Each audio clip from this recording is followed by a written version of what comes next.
제가 잘 안 떠는데 오늘 떨립니다. 기도하겠습니다. 하나님 아버지, 하나님께서 이 예배를 통해 영광 받아 주시옵소서. 이종이 오늘 드릴 기도는 딱 한 가지입니다. 주여, 오늘 우리에게 은혜를 주시옵소서. 어떤 모양이든지 어떤 방식이든지 하나님께서 주시고자 하는 은혜를 우리에게 허락하여 주시옵소서. 예수 그리스도 이름으로 기도하옵나이다. 아멘.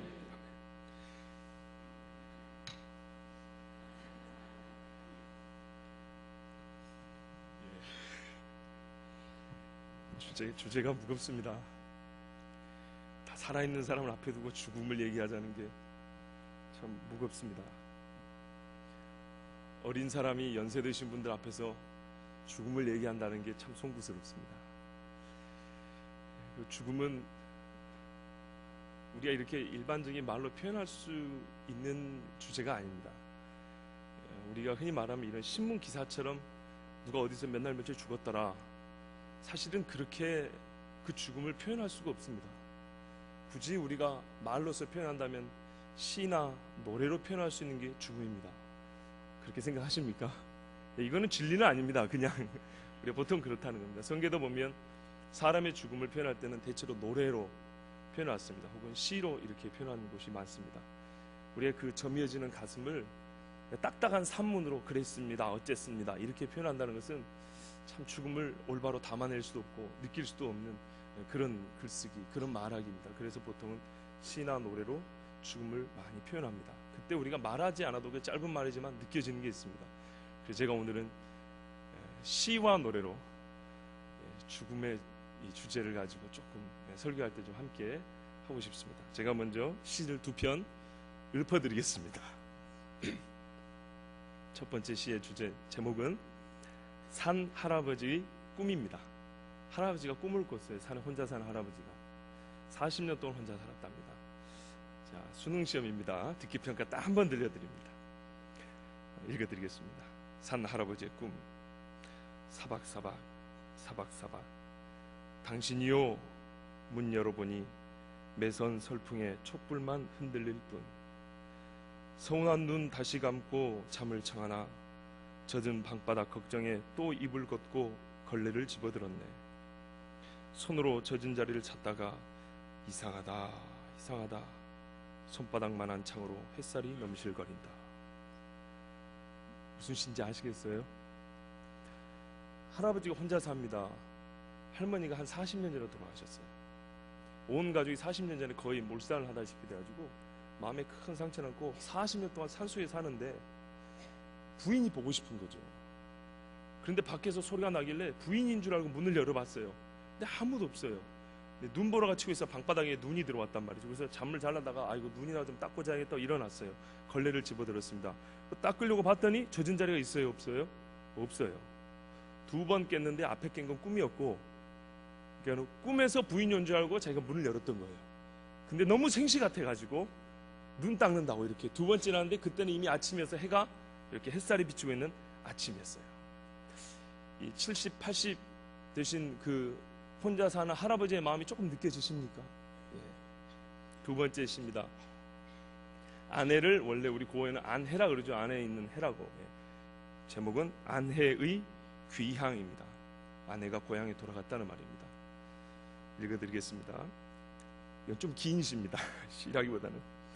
아침부터 북적대는 사람들 틈으로 무언가 할 일이 많은 듯 이리저리 쉬지 않고 걸어다닌다.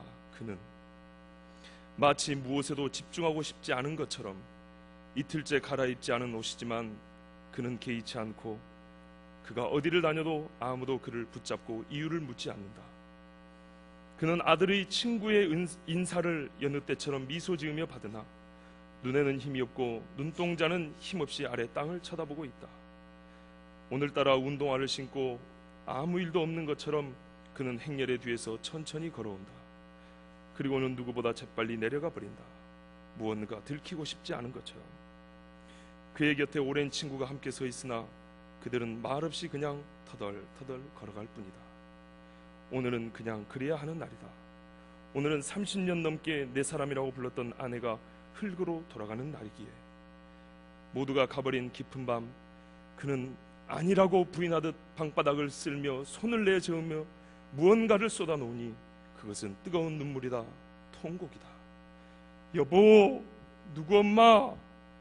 밭일, 논일, 바닷일에 터진 손은 쏟아지는 눈물을 담기에는 너무나 예쁘지 않구나. 끝도 없고 한도 없는 울음소리에 그 밤 이웃집은 잠을 못 이루지만 누구 하나 그를 나무라지 않는다. 오늘은 그가 아내를 먼저 보내는 날이다. 제가 총각 때 제가 지은 겁니다. 첫 번째 시는 2007년 1월 달에 세상에 이런 일인가 TV를 보고 그 할아버지를 보고 지은 시고요. 두 번째 시는 역시 결혼하기 전에 친구 어머니가 폐암으로 돌아가셨는데 제가 야간 열차 타고 내려갔습니다. 그 폐암으로 돌아가신 어머니는 저희 먼 친척이기도 하고 신앙생활을 얼마나 잘했는지 2km가 되는 거리의 길을 돌아가신 그 전날까지 매일 교회를 이렇게 기도하러 다니시다가 그렇게 돌아가셨어요. 참 돌아가실 때까지 은혜가 되었던 분입니다. 신자의 처음도 예배요 마지막도 예배라는 것을 실제로 보여주셨던 분입니다. 그래서 제가 그 어머니의 장례식은 일부러 찾아갔습니다. 그랬는데 그 아버님 있죠, 그러니까 남편이죠. 이 아버님을 보면서 인사했던 그 아들의 친구는 접니다. 제가 인사를 했더니 아버지가 그렇게 힘없이 땅을 보고 반갑다고 묻지만 그 웃는 거 아니죠. 입은 웃어도 눈은 울고 있는 겁니다. 그 아버님을 생각하면서 지어본 겁니다. 총각이 지은 것 치고는 꽤 잘 읽었죠. 옛날에 시골에서 장례를 치르면 이불 하고 옷을 태웁니다. 왜 태우는지 아시죠? 부부간에 제일 사랑할 때가 이불 속에 있을 때입니다. 같은 이불 덮고 자면 옛날 생각이 나서 그 슬픔을 누가 위로해 줍니까? 장례 지낼 때 한 3일 같이 있지. 그거 혼자 몇 날 며칠 있다가 속병 나서 죽습니다. 그래서 기억이 날 만한 것들은 다 갖다 태워버리거나 친척들이 가지고 갑니다. 그래서 그 아버님 생각 안 하면서 지어봤습니다. 제가 먼저 이 시를 읽어드린 이유는 자랑하려는 게 아니고요. 젊은 사람이 죽음을 얘기한다고 했을 때 아무리 목사라지만 물론 성경이 있기 때문에 설교하는 것이지만 우리 연세 드신 분들이 생각 혹이나 젊은 집까지 뭐 얼마나 안다고 그러겠어요. 그럴까봐 바울이 고린도 후서인가 보면 자기를 변호합니다. 내가 사도로서 이 복음을 증거할 때 나도 이러이러한 일이 있었다고. 이거는 자랑하려고 하는 게 아니라 복음을 듣지 못하도록 마음이 혹시 다칠까봐 이걸 열으려고 한 것입니다. 고린도 후서에 이런 말씀이 있습니다. 내가 여러분을 향하여 마음을 넓힌 것처럼 여러분도 저를 향하여 마음을 넓혀 주십시오 라고 바울이 그렇게 먼저 부탁을 합니다. 그런 차원에서 시를 읽어드렸습니다. 결혼하기 전에 총각 때 죽음에 대해서 조금 생각을 해봤습니다. 제가 지금 34살인데요 20살 때부터 아버지께서 돌아가시면 그 묘비에 뭐라고 적을까 하고 한 15년 동안 생각해 봤습니다. 그래서 이 죽음은 솔직히 또 젊은 사람도 고민해야 되는 건데 안 해서 탈이죠. 제가 좀 주제 넘는 주제라고 할 수도 있지만은 하나님의 말씀에도 있고 또한 우리가 한 번쯤 생각을 해봐야 될 주제이기 때문에 오늘 이 주제를 가지고 왔습니다. 참 무겁지만 제가 이렇게 가볍게 취급하려는 게 아닙니다. 그냥 목사라고 신학교에서 배웠다고 막 그런 거 아닙니다. 신학교에서 이런 거 안 가르쳐 줍니다. 그런 것이 아니고 정말 죽음을 눈앞에 본 적도 있고 죽을 고비를 넘겨본 적도 있으실 거고 저도 있습니다. 누구라도 죽음의 문제는 피해갈 수 없습니다. 그래서 한 번쯤 이 주제를 반드시 설교를 하고 싶었는데 참 설교하기 곤란한 게 이제 첫 번째는 나이가 걸리고 두 번째는 장래가 끊이지 않습니다. 참 힘든 병을 앓는 분들이 끊이지 않습니다. 딱히 평안한 날을 찾기가 어렵습니다. 그래서 모두 다 평안할 때 하면은 좋은데 마치 엊그저께 장례 치른 가정은 더 이게 속을 막 긁는 것 같아가지고 참 설교하기가 어려웠습니다. 그러나 그런 날을 찾기 어려운 거로 오늘 우리가 또 건강한 분들이 들어야 죽음을 눈앞에 두었을 때 우리가 조금 더 바르게 어떤 의미에서는 우리가 신자로서 바르게 죽을 수도 있고 죽음을 맞이할 수도 있고 도울 수도 있고 그래서 이 주제를 가지고 오늘 썼습니다. 그런데 죽음에 관해서 다루어야 될 주제는 참 많습니다. 오늘은 그 중에 딱 한 가지입니다. 한 토막입니다. 오늘 본문의 근거에서 한 토막인데요. 왜 기독교인들이 죽을 때 평안하게 죽지 못하는가입니다. 평안하게 죽는 분만 있으면 참 좋은데 큰 사고로 돌아가신 분들도 있고 아주 힘들게 고통스러워하면서 질병으로 싸우다가 이렇게 돌아가신 분들이 있습니다. 그런데 우리는 살려달라고 막 애를 쓰고 기도합니다. 근데 하나님이 대개는 안 들어줍니다. 안 들어준다는 말은 다른 방식으로 하나님이 들어주셨을 수도 있지만 우리가 보기에 안 살려줬다는 얘기입니다. 죽을 거라고 예상했는데 죽었다는 얘기죠. 그걸 좀 예상을 뒤집어 달라고 기도했는데, 그럴 때 또 우리가 하나님께 하는 원망이 있습니다. 하나님 살아 계신 거냐고 말이에요. 이 두 가지 문제입니다. 그리스도인이 고통스럽게 죽는다는 것이 어떤 의미가 있을까? 그럴 때 과연 우리가 그 고통스러운 죽음을 보고 하나님께 항변하고 원망하는 것이 솔직히 자연스럽습니다. 저 같아도 그럴 겁니다. 그렇지만 우리가 끝내는 거기서 멈출 것이 아니라 그 다음을 봐야 되는데, 그것이 무엇인가? 이 짧은 한 토막 그 주제를 가지고만 오늘 말씀을 드리도록 하겠습니다. 창세기는 우리 인간의 기원에 대해서 말씀해 줍니다. 하나님이 이 땅을 어떻게 만드셨고 우리 인류를 어떻게 만드셨고 인류의 시작이 어떤 것이냐, 기원에 대해서 설명해 주는 책입니다. 그런데 그렇게만 보시면 참 안타까운 일입니다. 창세기는 성경 전체의 요약판입니다. 성경이 이 뒤에 가면 뭐가 있습니까? 죄를 지은 사람들의 이 사사기가 있습니다. 그러죠? 역사들이 있습니다. 성경 창세기 안에도 한 가정과 그리고 아브라함이 이전에 수대를 내려오는 수백 년의 혹은 몇천 년의 역사가 기록되어 있습니다. 짧지만은 역사서입니다. 예언이 없습니까? 뒤에 가면 예언도 많지만 창세기는 이미 예언이 있습니다. 하나님의 예언이 있고 야곱의 예언이 있습니다. 시편에 시가 있고 노래가 있지만 창세기는 없습니까? 창세기도 노래가 있습니다. 조금만 넘기면 라멕의 시부터 해가지고, 우리가 잘 모르는 라멕이라는 사람의 시부터 해서 많은 시들도 있습니다. 노래가 있습니다. 종말에 대한 비전이 없냐? 있습니다.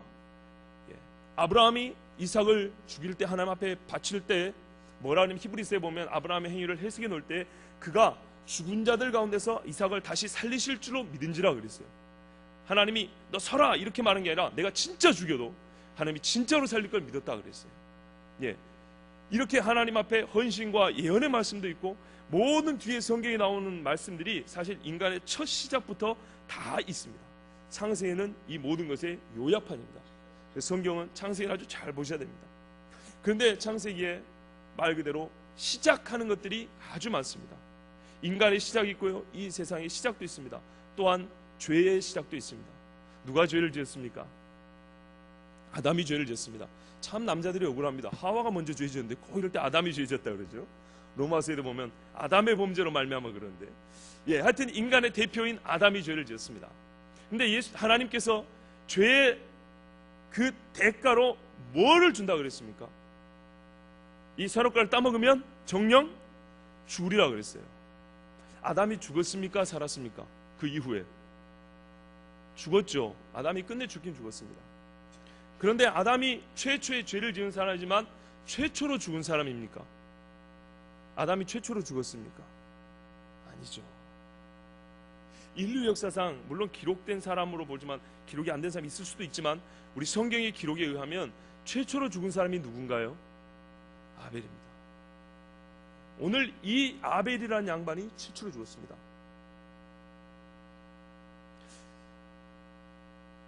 저는 여기서 죽음의 충격을 봅니다. 하나님께서 분명히 로마서에도 보면 죄의 싹은 사망이라고 그랬습니다. 아담에게 주신 말씀 그대로입니다. 죄의 싹은 사망이다 그랬는데, 그 사망을 받아야 될 사람은 아담인데 아벨이 죽었습니다. 근데 아벨이 왜 죽었습니까?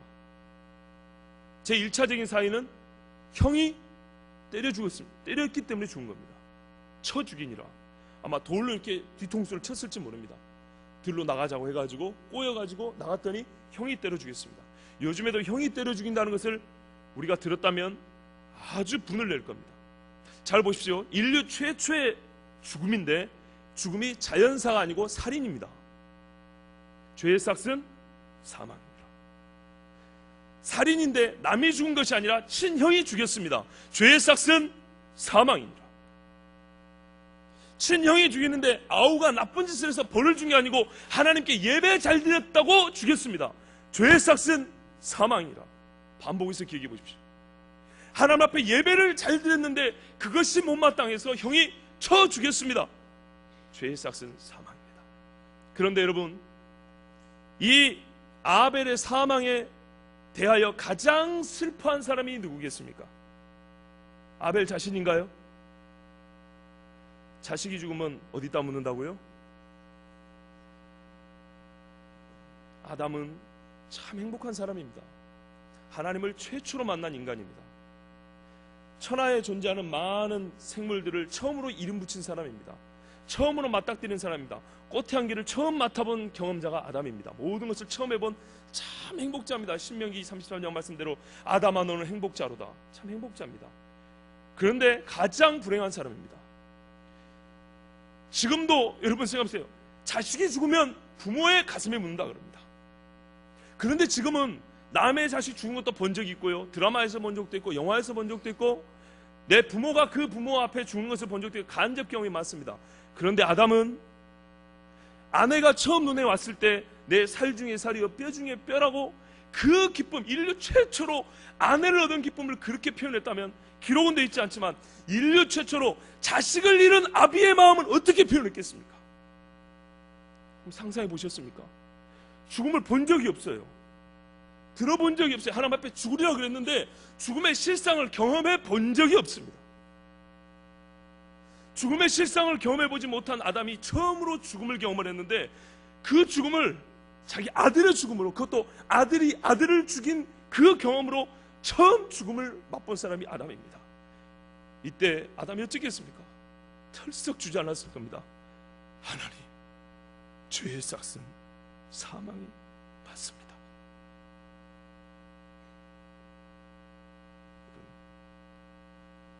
우리가 죽음에 대해서 논할 때는 죽음의 성격에 대해서 잘 보셔야 됩니다.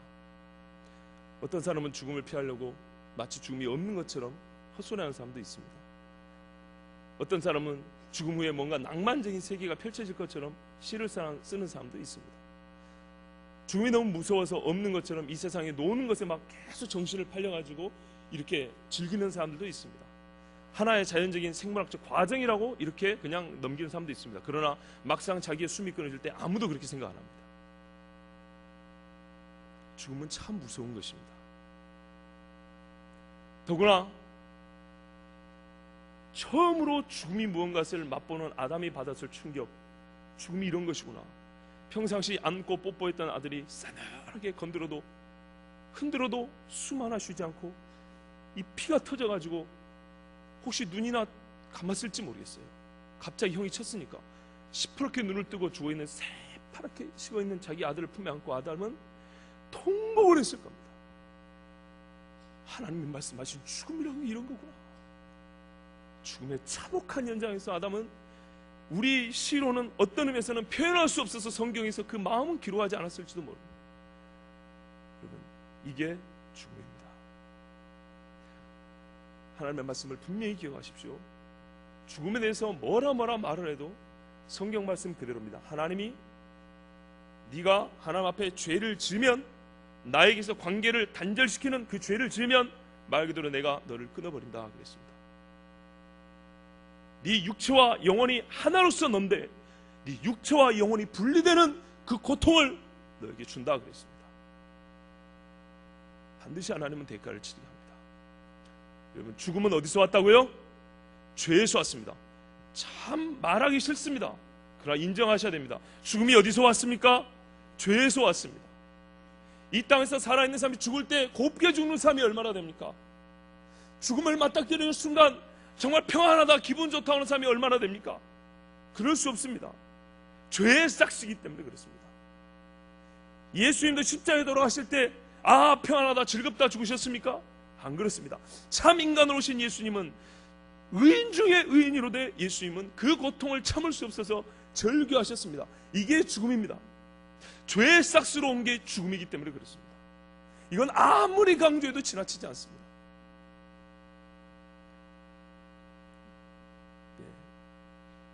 또 하나 보십시다.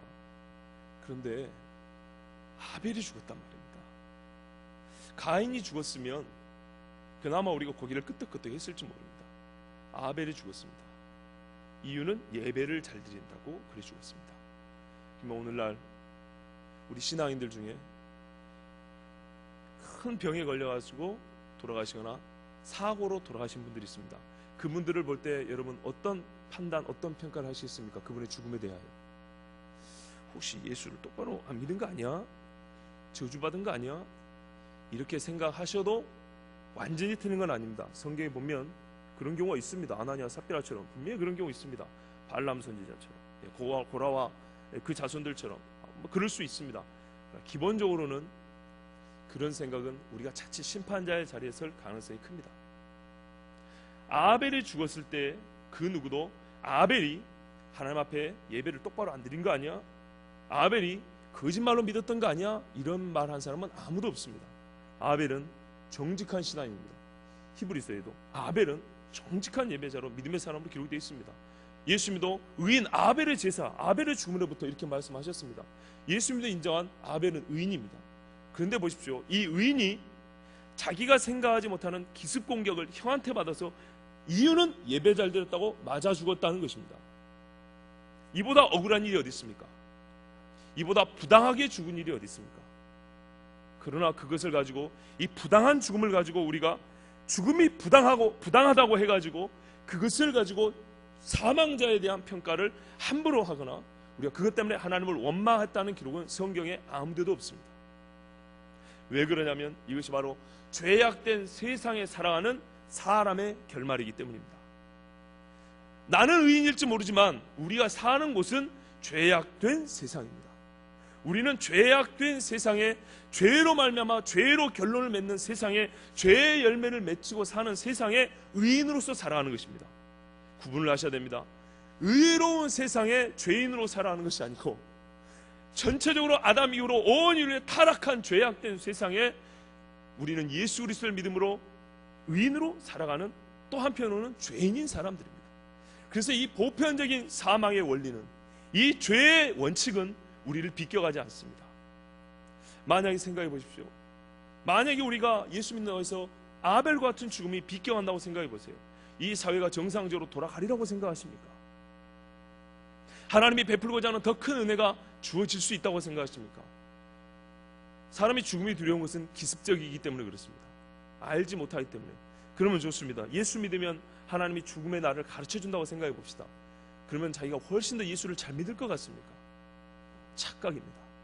우리 믿음의 선배들은 절대 그렇게 말 안 했습니다. 이렇게 가르쳤습니다. 왜 하나님이 우리에게 죽음의 날을 가르쳐주지 않는가? 사람이 죽음의 날을 안다고 했을 때 그는 하나님 앞에 겸손하게 살 수 있겠는가? 그는 자기가 죽을 날이 얼마 안 남을 그때 와서 회개하지 않겠는가? 그러므로 하나님은 죽음과 생의 경계를 흐리서 감춰두신다 그랬습니다. 여러분, 죽음의 날이 분명하다고 생각했을 때 우리의 믿음은 어디 있겠습니까? 믿음은 불확정적이고 불확실할 때 빛을 발하는 게 믿음입니다. 보이지 않는 것을 보는 것처럼 할 때 믿음이라는 말은 최고의 가치를 바랍니다. 에스더가 그래서 믿음의 사람으로 기억되는 것입니다. 내가 죽으면 죽으리라. 죽을지 살지 모릅니다. 그런데 목을 걸겠다는 것이죠. 이게 믿음입니다. 여러분, 죽음이 우리 눈앞에 언제인 것을 알 때 순교자들조차도 타락했다는 것을 아십니까? 제가 어느 책에서 봤습니다. 눈으로 직접 본 건 아닙니다. 순교자들을 잡아놨습니다. 그러니까는 예수 믿는 사람을 잡아놓고 내일 처형하기로, 베드로처럼 내일 처형하기로 이제 딱 정해놨습니다. 그런데 이분들을 그 독방에 넣지 않고 남녀 구분하지 않고 남녀를 같이 큰 감옥에 같이 넣었나 봐요. 근데 그 중에 한 사람이 이렇게 말했대요. 우리 내일 순교하는데 어차피 우리는 어디 갑니까? 천국 간다. 순교자는 천국 간다. 우리 천국 맡아놨는데 우리 살았을 때 재미나 좀 보고 죽자. 그래가지고 이 양반들이, 내일 순교할 양반들이 내일 죽는다는 게 확실해지니까 순교하기 전날 그 감옥 안에서 난잡한 섹스 파티를 했다는 기록이 있습니다. 그런데 감히 누가 내가 죽는 날을 언제인지 안다면은 나는 그 날을 세면서 모세같이 날을 세는 지혜가 있어서 나는 하나님을 더 잘 섬길 것이다. 천만의 말씀입니다. 모르기 때문에 우리는 더 하나님 앞에 겸손할 수가 있고 우리의 죽음을 내어놓을 수 있고 하나님을 더 의지하고 믿음을 가질 수가 있습니다. 또한 죽음은 참 신앙인들에게 복입니다. 보십시오. 우리가 죄를 지었습니다. 하나님 앞에 부끄럽습니다. 숨어 살아야 합니다. 언제까지요? 언제까지 숨어 살겠습니까? 영원토록 그렇게 살겠습니까? 만약에 우리가 죄를 짓고 죽지 않는다면 죄된 육체를 가지고 늘 죄를 지을 수 있는 불안을 가지고 늘 죄를 짓고 회개하고 죄 짓고 회개하고 이거를 반복하면서 영원히 가야 됩니다. 그 고통이 얼마나 크겠습니까? 하나님 앞에 사는 하나님의 자녀들인데 늘 죄의 유혹에, 이 육체가 있는 이상 죄의 유혹에 늘 노출되어 있고 늘 죄를 짓고 살게 됩니다. 하나님이 죽음을 주신 것은 죄를 멸하시고자 합니다 는 말씀입니다. 육체로 말미암아 죄가 계속 반복된 것은 하나님이 끊기 위하여 육체의 죽음을 줍니다. 그런데 육체의 죽음을 주고 이것으로 끝나면 우리는 온전하지 않습니다. 하나님은 우리를 사람으로 만드셨습니다. 귀신으로 만든 게 아니고 사람으로 만들었습니다. 사람은 영과 육이 하나로 이루어진 게 사람입니다. 그래서 하나님은 어떻게 하셨습니까? 다시 새로운 육체를 주십니다. 이게 부활입니다. 하나님께서 죽음을 주신 것은 죄악된 육체를 가지고 우리가 영원히 하나님과 이 부끄러운 교제하는 것을 하나님께서, 우리가 할 수 없는 그 일을 하나님께서 끊으신 겁니다. 죄의 육체를 멸하신 것입니다. 그리고 다시 우리로 하여금 새 육체를 가지고 하나님과 흠없이 티없이 영원한 최초의 아담이 누렸던 그 친밀한 사랑의 교제를 누릴 수 있도록 하기 위해서 우리를 죽음으로 이렇게 인도하신 겁니다. 여러분, 죽음에 내 던진 게 아니고 인도하신 거죠. 그리스도인들은 그렇게 볼 수 있는 눈이 있어야 됩니다. 복입니다. 신앙의 선배들은 그렇게 가르쳤습니다. 실제로 1000년 전 선배들은 그렇게 가르쳤습니다. 그리스도인의 죽음이란 우리가 아무리 착하게 살려고 해도 계속 죄를 지을 수밖에 없는 이 육체를 하나님께서 땅에 묻어 흙으로 돌아가게 하시고 다시 그 육체를 사람이 만들 수 없는 새 육체를 예수님처럼 그렇게 새 육체를 주셔서 나를 죄 없는 하나님과의 그런 관계 안에 죄 없는 이 육체를 가지고 영원히 교제할 수 있도록 우리에게 선물로 주신 것이 죽음이다 그랬습니다. 제 이야기 아니고 우리 선배들의 가르침이 그렇습니다.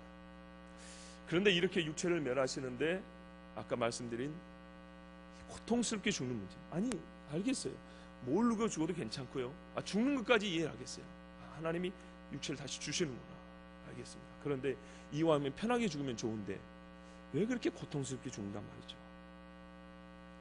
편하게 죽으시려면 태어나서부터 죽을 때까지 죄 한 번도 안 지은 사람들끼리 몰려 살아야 됩니다. 사람은 영향을 주기도 하고 받기도 합니다. 악한 자에 보십시오. 가인이 던진 혹은 가인이 친, 가인이 움직였는데 결과는 아벨에게 나타납니다. 어떤 사람이 바나나 껍질을 던졌지만 나 모르겠다, 누가 자빠져버려라 그러고 던졌는데 혹시 제가 이 의로운 예수 믿는 사람이 가다가 확 뒤집어질 수 있습니다. 만약에 예수 믿는 사람들이 다 우리가 생각하는 자식 품에 안겨서 찬송 소리 듣고 기도받고 목사님 나 갑니다 빠이빠이 주여 이렇게 가면 얼마나 좋습니까? 근데 사실 극소수예요. 그렇게 죽으시는 분은 복 있는 분입니다. 그리고 그렇게 돌아가실 수 있도록 기도하시는 게 자녀들의 기도해야 될 의무, 책임입니다. 그런데 보통 그렇게 안 죽는단 말이에요. 자, 근데 만약에 다 이렇게 돌아가시면 어떤 문제가 있냐? 아까 말씀드린 자기의 죽을 날을 보통은 좀 알아야 됩니다. 그래야 그렇게 준비할 수 있습니다. 자식도 좀 오라 그러고. 그러면 극단적으로 예를 들면은 지금 군대 가 있는 친구들 많이 있잖아요. 갑자기 유병소에서 근무 쓰다가 중대장한테 막 쫓아갑니다. 중대장입니다. 휴가 좀 내주세요. 왜? 나 내일 죽는데 하나님이 갑자기 계시를 주셨어요. 내일 죽어야 되니까 나 아버지 품에서 죽어야 됩니다. 예수 믿는 애들 중에는 오발사고로 죽는 애들이 하나도 없겠죠. 차 끌고 가다가 하나님이 계시가 나옵니다. 너 이대로 하면 죽는다. 그러면 전부 다 차 돌립니다. 예수 믿는 사람이 운전하는 버스는 가다가 다 길에 서겠죠. 그것 때문에 안 믿는 사람은 더 많이 죽겠죠. 예수 믿는 사람이 교회 학교에서 공부 가르치다가 갑자기 하나님 계시를 준 거예요. 너 5분 후에 죽는데 뭐 하냐? 여러분 알아서 자습해. 그거 딱 놓고 분필 던지고 막 집에 갑니다. 여보 나 죽어. 빨리 와봐 빨리. 얼마나 우스운 일이 벌어지겠습니까? 그렇지 않겠습니까? 저 병원에는 누가 있겠습니까? 예수 안 믿는 사람만 바글바글 하겠죠. 그러면 그때 행복하시겠습니까? 예수 안 믿는 사람만 쓰나미에 다 쓸려 죽고, 예수 안 믿는 사람만 공장에서 손 잘려서 기계에 깔려 죽고, 예수 안 믿는 사람만 차에 끼어서 죽고, 예수 안 믿는 사람만 막 아파가지고 살려달라고 아우성 치며 죽으면 그때 야 봐라 우리는 예수 믿으니까 행복하시겠습니까? 그렇지 않습니다. 세계는 그러면 두 개로 쪼개지는 게 됩니다. 세상은 하나님께서 같은 모양으로 죽을 수 있는 세상 속에서 믿음이 있는가 보십니다. 하나님께서 알 수 없는 환경 속에서 욥처럼 정말 이유를 모르는 고난 속에서도 하나님이 생애의 주관자인 것을 인정하는지를 보십니다. 그리고 그 가운데 이렇게 얽히고 설키고 살 때에 예수 믿는 사람도 안 믿는 사람의 죽음에 대하여 슬퍼할 수 있습니다. 생각해 보세요. 예수 믿는 사람들은 다 그렇게 죽어요. 누가 눈물을 흘리겠습니까? 우리가 이 헌금봉투에 우는 자와 함께 울라 그랬는데 예수 믿는 사람들은 전부 다 그렇게 이쁘게만 죽는다면 사고 당해가지고 피범벅에서 얼굴 형체를 알아보지 못하게 죽어간 그 집의 문상 가갖고는 누가 울겠습니까? 봐라, 너희들 예수 안 믿더니 잘됐다 그러지. 그러지 않겠습니까? 오히려 우리가 교만해질 따름입니다. 마치 우리가 사는 세상은 죄악된 이 세상이 아니라 예수님이 십자가에 달려 죽으실 필요가 없는 세상처럼 이미 낙원에 살고 있는 것처럼 착각할 수가 있습니다. 하나님은 그곳에 우리를 두지 않으셨습니다. 세상 속에 두셨습니다. 아담이 죄를 지음으로 보십시오. 이 교회 안에 물이 가득 차 있다고 생각해 봅시다. 순수한 100% 물입니다. 근데 누가 왔고 똥물 한 방울 딱 떨어뜨려 왔습니다. 순수한 물입니까? 그건 똥물입니까? 똥물입니다. 아무리 농도가 옅어도 그건 똥물입니다. 온 세상에 흠이라고는 이만큼도 찾아볼 수 없고 죄라고는 이만큼도 찾아볼 수 없는 세상에 아담이 따먹는 순간 죄악된 세상이 됐습니다. 성경에 보면 사망, 권세라 그랬습니다. 여러분, 사망은 그냥 자연적인 현상이 아닙니다. 죄를 지음으로 마귀가 쥐고 있는 권세입니다. 권세. 어둠의 주관자와 세상의 권세라 그랬습니다. 그래서 그 권세는 또 다른 권세로 깰 수밖에 없습니다. 예수 그리스도의 부활의 권세로 깰 수 있는 줄 믿습니다. 예. 복음의 능력이라고 그랬습니다. 사망아 너희 쏘는 것이 어디 있느냐? 쏜다 그랬어요. 사망은 쏩니다. 안 죽으려고 바라 그래도 화살을 쏴가지고 끌고 가는 것처럼 그렇게 쏩니다. 사망은 이 세상을 주관하고 있습니다. 권세입니다. 힘이 있습니다. 세상에 돈 있는 자가 사망을 이기든가요? 뭔 얘기입니다. 제 표현을 잘 보세요. 싸움입니다. 이건 싸움. 안 죽으려고 발버둥 쳐도 아무도 그 죽음과의 싸움에서 이기지 못합니다. 이거는 권세가 있다는 겁니다. 확 잡아서 끌고 갑니다. 아무도 이기지 못합니다. 혹시 사람이 비싼 주사를 놔서 며칠은 기력을 보여서 자식들 올 때까지 그 호흡은 연장시켜줄지 모르지만 결코 그 누구도 사망은 이기지 못합니다. 예, 그렇습니다. 예수 믿는 자의 삶도 역시 인간입니다. 그러니까 요약하자면 이 말입니다. 우리 사람이라는 말입니다. 하나님이 사람으로 만드셨고 사람으로 죽게 하셨어요. 신앙인이기 전에 사람입니다. 사람은 다 죽습니다. 이게 하나님의 원칙입니다. 죽으면 왜 죽을까요? 숨을 못 쉬니까 죽습니다. 기본적으로 한번 생각해 보십시오. 한번 막아서 1분만 버텨보세요. 얼마나 괴로운가. 숨 쉴 힘도 없어서 아프다는 표현, 힘들다는 표현을 못해서 그렇지 가만히 누워있는 분들이 못 느끼는 것 같죠. 아프다는 표현을 못해서 그렇지 이분이 숨을 한번 쉬려면 얼마나 힘든지 한번 생각해 보십시오. 상상을 해보시라고. 내가 그 누워가지고 움직이고 싶은데 움직이지도 못하고 말하고 싶은데 말을 못하고, 우리가 운동하다가 가슴만 팍 부딪혀도 숨에 막혀서 말을 못하잖아요. 말하고 싶은데 말을 하지 못하고 누워 있습니다. 근데 옆에서 보기에는 평안히 잠을 자네 막 이런단 말이에요. 우리의 착각일 수 있습니다. 정말로 하고 싶은 말이 있어도 말을 못하고 숨을 쉬고 싶어도 끙끙대면서 숨을 한번 못 쉬어서 죽는 게 사람입니다. 모든 사람은 그렇게 죽습니다. 대체로 그렇게 죽습니다. 물론 하나님께서 말 그대로 은혜입니다. 특별한 원칙 안에 은혜는 선물로 주시는 거잖아요. 그래서 정말 잠자듯이 평안히 죽는 분도 있습니다. 어떤 순교자들은 불쑥이더라도 타는 고통도 안 느끼고 돌아가신 분도 있다는 건 안 겪어봤지만 그런 말씀도 들어봤습니다. 칼로 쳐야 되는데 칼이 목에 닿기 전에 하나님이 숨을 거둬가셨다. 이런 이야기도 들어보긴 했습니다만은 예외입니다. 다니엘과 세 친구 같은 경우는 예외입니다. 원칙적으로는, 보편적으로는 사람은 다 그렇게 죄의 싹스로 죽기 때문에 사망의 고통과 공포 속에서 죽어갑니다. 이때 우리에게 필요한 것이 무엇일까요, 여러분? 다 그렇게 죽습니다. 이게 정상적입니다. 그래서 하나님을 원망할 수도 없습니다. 그리고 믿는 사람도 고통스럽게 죽는 게 이상한 것이 아닙니다. 쉽게 말하면 아벨은 순교해서 죽였단 말입니다. 최초의 죽음이 순교였습니다. 매우 억울하게 죽었습니다. 우리가 병들어서 죽는 것보다 훨씬 억울합니다. 자, 그런데 이런 죽음을 앞에 두고 그러면 우리에게 무엇이 필요할까요? 정말 사망의 그런 고통 속에서, 그런 두려움 속에서 우리가 정말 필요한 것이 무엇일까요? 필요한 것이 무엇일까요? 가인이 사람을 죽이고 나니까 너무 고통스러워가지고 자기도 죽을 것 같은 거예요. 죽음이 뭔지 이제 봤지 않습니까? 죽였지만 자기도 죽음이 뭔지 이제 보고 나니까 이 두려움과 공포에 몸둘 바를 몰랐어요. 그래서 하나님 앞에 기도합니다. 처음부터 기도하지. 하나님 앞에 기도해가지고 나 좀 살려달라고. 요약하면 한마디입니다. 나 좀 살려달라고. 지는 사람 죽여놓고. 그래서 하나님이 알았다. 너 살려준다. 너에게 표를 줘가지고 사람들이 너를 죽이지 못하게 한다. 이렇게 했습니다. 자, 여러분, 가인과 우리가 살인자는 아니지만은 이제 죽음을 눈앞에 둔 사람들, 우리는 무엇을 말해야 하고 무엇을 들어야 할까요? 제가 하나의 이야기를 만들어 봤습니다. 얼마 전에, 몇 달 전에 만든 이야기인데요, 아마 그럴듯할 겁니다. 한번 들어보십시오. 어떤 성도분이, 통칭 집사님이라고 그랬습니다. 남자로 갔다가 여자로 갔다가 노인으로 갔다가 젊은 사람으로 갔다가 왔다 갔다 할 겁니다. 그냥 뭐 특정한 게 아니니까 그냥 집사님 한 분입니다. 이분이 어느 날 갑자기 혈압에 쓰러졌습니다. 그래서 곧 죽는 것 같았는데 교인들이 마침 지나가다 발견하고, 그리고 우리 가까운 경찰병원이 있으니까 경찰병원에 이제 입원을 시켰습니다.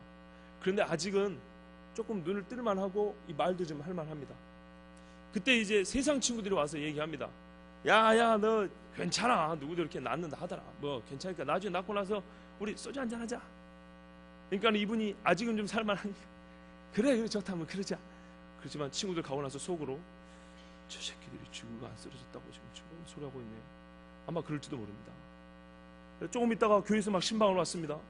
막 권사님들 오고, 아이고 우리 집사님 어떻게 아까우지, 막 괜찮아, 막 아픈 데 괜찮아, 막 이러니까는 괜찮아요 그랬습니다. 그리고 막 기도해 주는데 막 그냥 건성건성 그랬습니다. 일어날 줄 알고. 그런데 좀 갔더니 또 다른 질병도 있다 치겠습니다. 흔한 질병 중에 하나, 그러나 매우 무서운 질병 중에 하나, 암이라고 그러십시다. 이제 뇌졸중도 쓰러지고 암도 왔다고 생각해 봅시다. 당뇨까지 있다고 생각해 보십시다. 하여튼 안에 온갖 병이 다 알고 이제 죽게 됐어요. 근데 아직은 조금 괜찮아요. 목사님이 신방 왔습니다.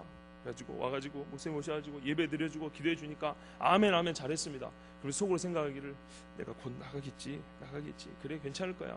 자식들 기도하러 엄마 아빠 보러 잘 안 오면 이 새끼들 저 새끼들 하면서 막 욕도 하고 막 그럽니다. 그런데 가끔 꿈을 꾸면 자기가 죽는 꿈을 꿉니다. 이제 막 걱정이 됩니다. 이거 죽으면 어떻게 하지? 근데 검사를 했더니 아주 심각하다는 겁니다. 그래가지고 이제는 교인들과 신방 와가지고 믿습니다 해도 속으로는 네가 한번 겪어봐라. 이게 믿음이 가냐? 나 죽는다. 막 속으로 막 그럽니다. 근데 점점 이제 밥맛도 떨어지고 막 피똥도 싸고 막 헛구역질도 나고 막 정신이 왔다 갔다 옆에서 사람 뭐 말하는데 말도 못 알아먹겠고 예배 들어오는데 자꾸 졸음이 오고 막 그럽니다. 약을 넣으면 너무 아프고 막 춥기도 하고 막 이제 어쩌다가 또 신방 옵니다. 안 믿는 친구들도 와서 뭐 살아보자 어쩌자 하는데 계속 두렵습니다. 드라마를 병실에서 틀어봤더니 뭐 누가 막 또 자기와 비슷한 사람이 막 이런 모습 나오면 겁이라고 재수없다 막 꺼버리라 하고 막 히스테리를 부리고 막 이렇게 막 부인을 하고 막 이러고 있습니다. 그러면서도 한편으로는 혹시 내가 살지도 몰라. 그렇지만 또 한편은 밤만 되면은 이러다가 내 아침에 눈 못 뜨는 거 아니야? 죽음이 뭘까? 이때부터 고민을 봅니다. 죽음이 뭘까? 내 영혼이 내 육체를 보고 이렇게 떠나가는 그것이 뭘까? 그런데 이제는 시간이 흘러서 말을 못하게 됐습니다. 밥을 못 먹게 됐습니다. 그래서 호수를 넣어가지고 뭐 음식물도 넣어주고 주사로 연명을 합니다. 옆에서 와가지고 사람들이 막 실컷 떠들어댑니다. 근데 자기는 내가 죽을지 몰라. 이러다가 진짜 죽는 거 아닌지 몰라.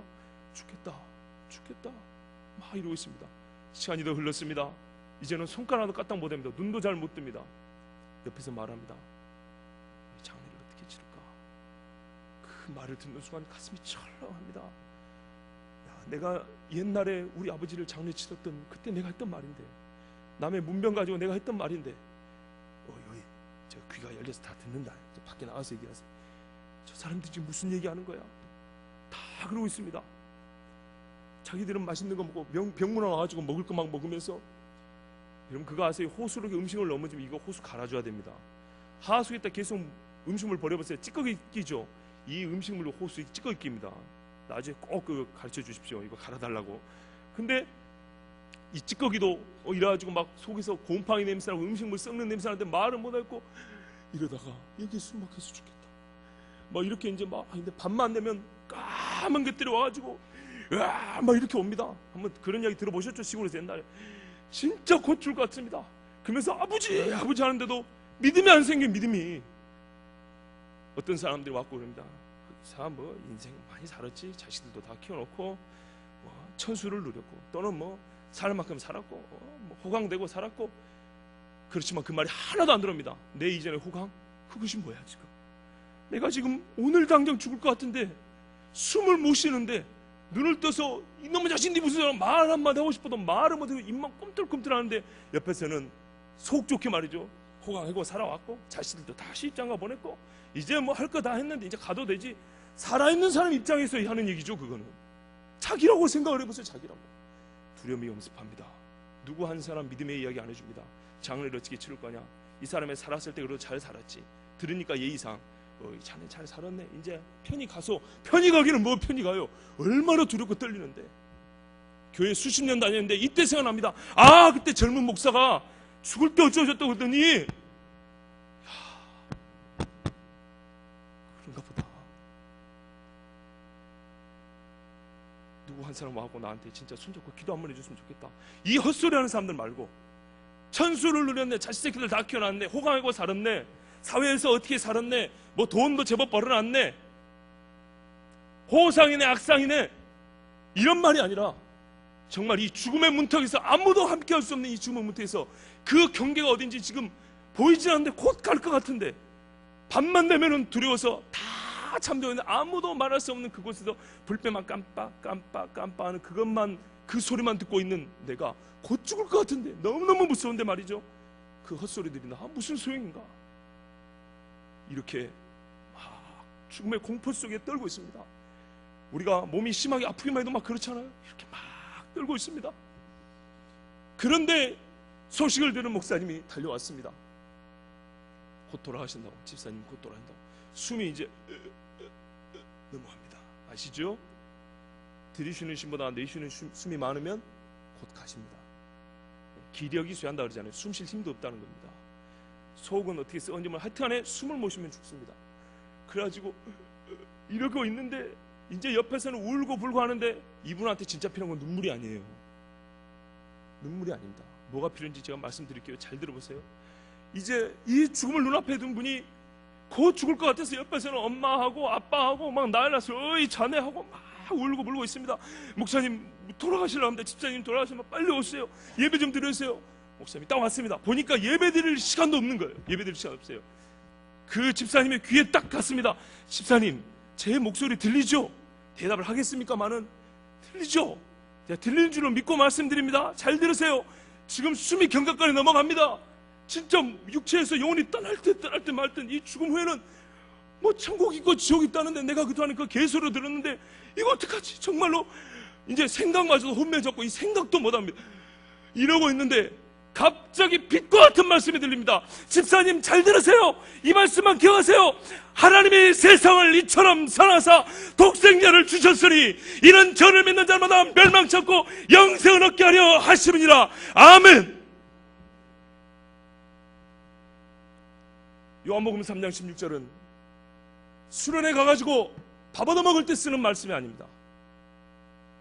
율동할 때 써먹는 말씀이 아닙니다. 하나님의 아들이 세상에 나타난 것은 심판하려 하시 아니며 우리를 구원하려 하십니다. 예? 주여, 이 말씀입니다. 하나님의 말씀이 살아있다는 게 여기서 증명이 됩니다. 여러분 보통 하나님의 말씀이 생명이라 그러면 그냥 콧방귀 끼시죠. 돈 버는데 도움도 안 되고 출세하는데 도움도 안 되고 우습게 보이시죠. 진짜 죽음이 경락간에 달렸을 때 뭐가 필요한지 한번 생각해 보십시오. 한 발자국 지나가면 죽음인데 돌이킬 수 없는 강인데 거기에 뭐가 필요한지 한번 잘 생각해 보십시오. 천하 인간에 가지고 있는 많은 것들을 줘도 하나님이 세상을 이처럼 사랑하사 독생자를 주셨으니 이는 저를 믿는 자마다 멸망치 않고 영생을 얻게 하려 하십니다. 이 말씀하고 바꿀 수 있는 게 뭐가 있는지 있으면 한번 갖고 와 보십시오. 하나님의 말씀은 구원에 이르는 지혜가 있다 그랬습니다. 아멘. 예, 그렇습니다. 믿는 자나 믿지 않는 자나 다 죽음 앞에서는 떨게 되어 있습니다. 만약에 떨지 않는다면 다 죽고 싶어 할 겁니다. 그러나 딱 한 번의 경험이 유일한 경험이요, 그거는 남이 대신해 줄 수도 없기 때문에 누구나 다 두렵고 떨게 되어 있습니다. 여러분, 예수 믿는 분들이 곤란과 고통 속에서 죽는 것은 이상한 일이 아닙니다. 사람이기 때문에 다 그렇게 죽을 수 있습니다. 그렇게 죽지 않는다면 도리어 이상한 세상이 될 수 있습니다. 그러므로 또한 죄의 싹시 사망이기 때문에 우리는 하나님 앞에 원망할 수도 없습니다. 그리고 죽음을 눈앞에 둔 사람이나 혹은 내가 죽을 때 여러분 많은 위로의 말이 있습니다만은 꼭 기억하십시오. 저는 목사이기 때문에 이 한마디밖에 못 해줍니다. 별로 아는 것도 없어서 아까 말씀드렸던 요한복음 3장 16절을 비롯하여 하나님의 말씀보다 죽음을 눈앞에 둔 분에게 해줄 수 있는 좋은 선물이 없습니다. 저희 할아버지가 숨을 못 쉬고 저를 너무 사랑하셨는데 아버지 인관이 왔어, 손자 왔어요. 우리 할아버지가 그래도 제 왔다는 소리 들었는지 이렇게 막 몸이 움직이십니다. 약간 움직입니다. 제가 할아버지한테 손을 잡고 기도해 드린 다음에 계속 성경을 읽어드렸습니다. 할아버지 들으십시오. 할아버지, 하나님이 말씀하십니다. 계속 성경을 들었습니다. 왜 그렇습니까? 우리가 죽음을 평가할 때 대개 살아있는 날을 가지고 평가합니다. 그 사람이 죽음이 돼요. 그러나 성경은 관점이 조금 다릅니다. 살아있는 날이 역시 중요합니다. 왜냐하면 영혼을 결정하기 때문에. 그러나 우리의 궁극은 죽음 이후의 세계입니다. 과연 그가 죽음 이후의 세계 어디를 갈 것이냐, 어디에 머물 것이냐, 누구와 함께 할 것이냐, 이것이 성경이 죽음을 판단하는 기준입니다. 그래서 순교자들은 이 땅에서 억울하게 죽고 부당하게 죽고 고통스럽게 죽어도 죽음 이후의 세계이기 때문에 그들은 불쌍한 자가 아니라고 했습니다. 사도 바울도 고린도전서에 우리를 말하여 그래서 하는 말이 죽음으로 끝이면 우리가 불쌍한 자로 돼 부활이 있으므로, 죽음 후에 하나님과 동행하는 삶이 있으므로 우리는 불쌍한 사람이 아니라 그랬습니다. 그런데 그 불쌍한 사람이 아닌 죽음 이후에 그 진짜 영원한 삶을 살기 위해서는 뭐가 필요합니까? 믿음이 필요합니다. 그래서 죽음을 눈앞에 둔 사람에게는 반드시 해줘야 될 건 믿음의 기도와 믿음의 하나님의 말씀입니다. 믿음은 들으면서 나고 들음은 그리스도의 말씀에서 납니다. 저는 이 사실을 믿습니다.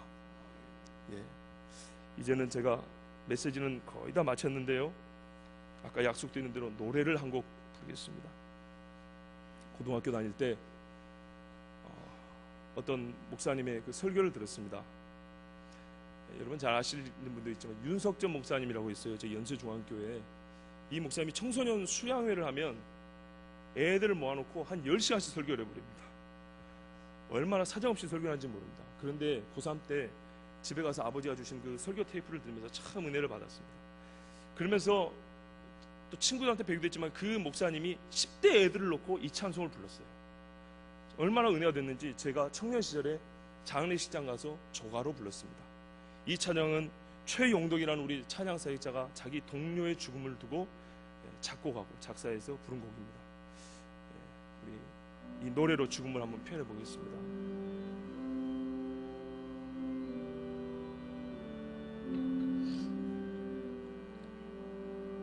우리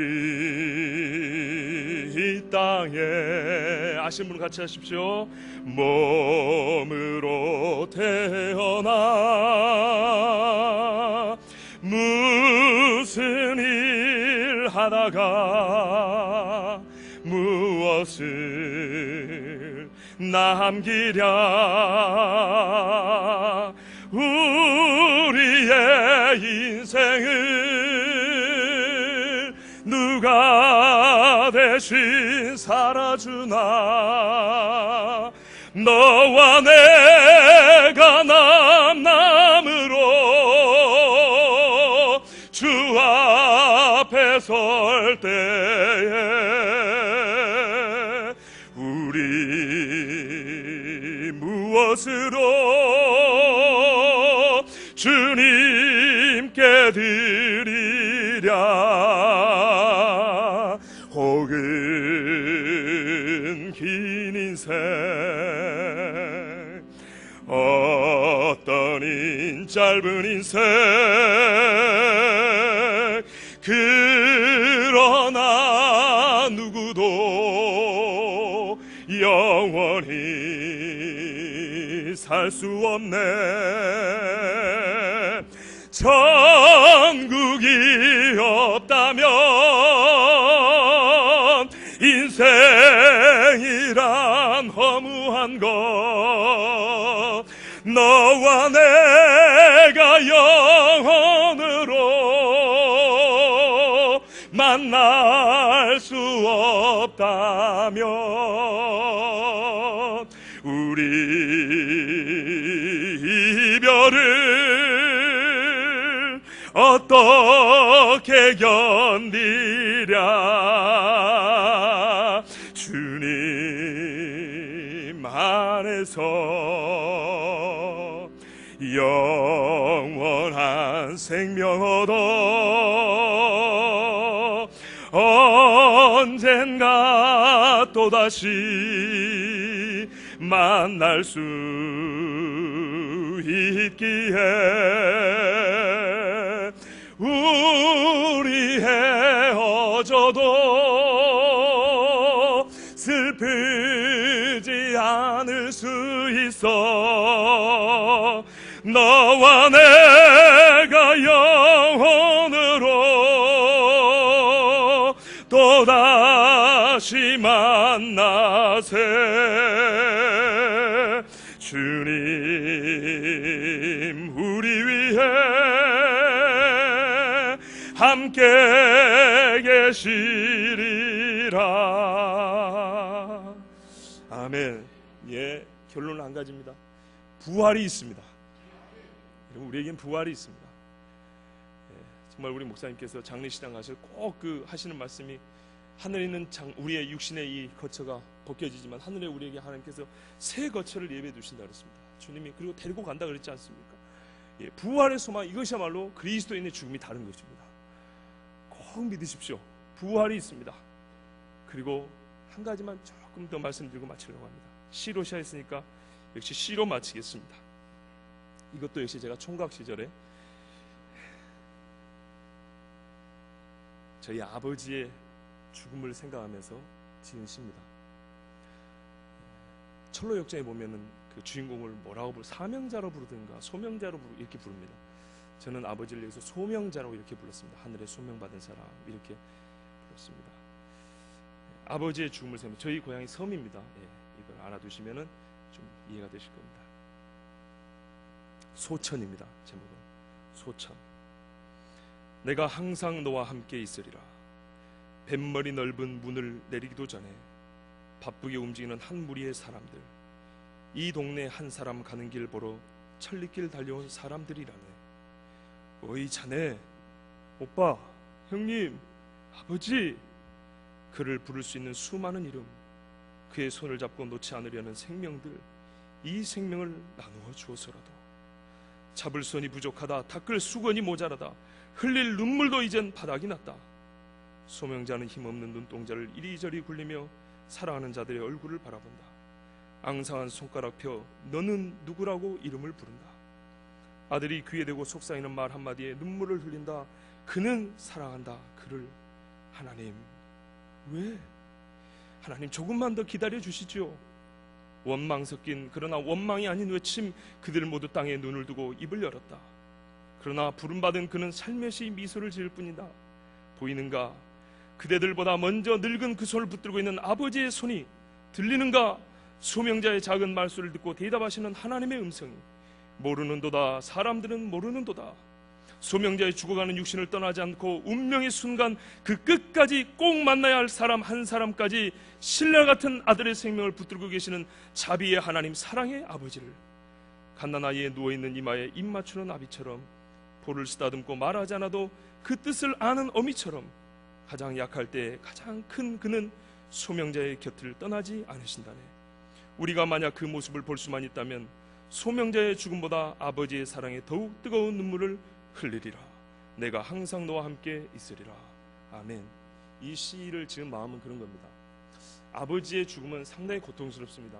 그래서 나는 슬퍼합니다. 그런데 나는 엘리사의 종 게하시처럼 눈을 떼서 못 보고 있습니다. 무슨 말씀이냐면 우리가 보기에는 고통스럽게 죽어가지만 하나님은 보이지 않게 갓난 아이를 품듯이 그 고통스러운 자기 자녀를 품고 있다는 얘기입니다. 우리가 안 보이지만 하나님은 그럴 수 있어요. 이렇게 붙들고 이 자녀의 마지막 가는 길을 조금이라도 사랑하는 사람을 더 보호할 수 있도록 생명을 조금 더 연장시켜주는, 그러니까는 죽으면은 그 영혼을 안고 가려고 하나님은 미리 와서 대기하고 계시는 거예요.